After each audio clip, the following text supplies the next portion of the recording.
यह कहानी एक ऐसे परिवार की है। बाप का नाम राजकिशोर और बेटे का नाम रामू होता है। राजकिशोर जी की पत्नी का देहांत कुछ साल पहले ही हो गया था और उसका बेटा रामू बचपन से ही कम बुद्धि का था। घर को देख रेख करने के लिए कोई औरत नहीं थी। बेटा रामू की शादी कम बुद्धि की वजह से जल्दी नहीं हो पा रही थी। घर में खाना बनाने वाली कोई औरत न होने की वजह से बाप बेटा को काम पर जाने में लेट हो जाते थे और कभी कभी तो खाना बनाने में कई बार काम पर नहीं जा पाते थे। राजकिशोर ने अपने बेटे की कई बार शादी करने की कोशिश की पर नाकाम हो जाते हैं। कम बुद्धि होने की वजह से रामू से कोई शादी करने को तैयार नहीं थे।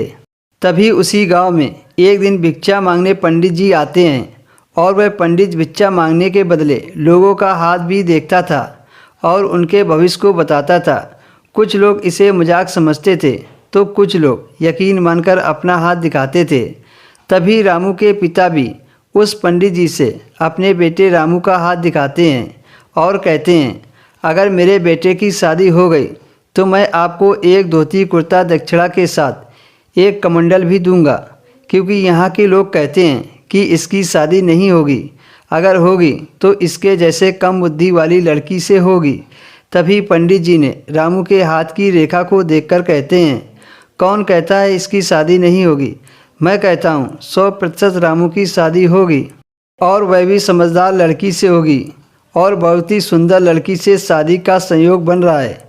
यह बात सुनकर रामू के पिता बहुत खुश हो जाते हैं और कहते हैं, सच पंडित जी, अगर यह बात सच हो गई तो मैं आपका धोती कुर्ता कमंडल तैयार रखूँगा। पंडित जी कहते हैं, अब हाथ देखने का दक्षिणा दीजिए।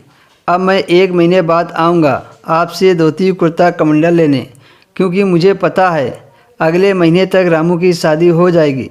राजकिशोर ने अपने जेब से 200 रुपये निकाले और पंडित जी को दे दिए और कहा, अगर आपकी बात सच हो गई तो जब आप धोती कुर्ता कमंडल लेने आओगे तो मैं तुम्हें खुशी से 1001 रुपये अलग से दूंगा। पंडित जी ने कहा, हाँ जजमान, ज़रूर पूरा होगा। पर पंडित जी राजकिशोर को साइड में ले जाकर कहते हैं, जजमान, तुम्हें एक बात बतानी है। पंडित जी धीरे से हल्की आवाज़ में कहते हैं, देखिए जजमान, आपके बेटे की शादी तो हो जाएगी, पर लड़की को अगर तुम्हारा बेटा खुश नहीं कर पाएगा तो वह छोड़कर जा भी सकती है। इसलिए अगर ऐसा हो तो तुम्हें ही इसकी सारी जिम्मेदारी उठानी पड़ेगी, नहीं तो समाज में आपके प्रति इज्जत चली जाएगी। राजकिशोर बोले, ठीक है पंडित जी, मैं सब समझ गया और मैं अपनी बातों को पूरा ध्यान रखूँगा। अगले दिन राजकिशोर अपने बेटे के साथ खेत पर काम कर रहा था। तभी उधर से एक लड़की दौड़ती हुई आई। वो दुल्हन की ड्रेस में थी। आकर राजकिशोर से बोली, आप मुझसे शादी कर लीजिए। दोस्तों, इसके आगे की कहानी आपको नेक्स्ट वीडियो में मिलेगी।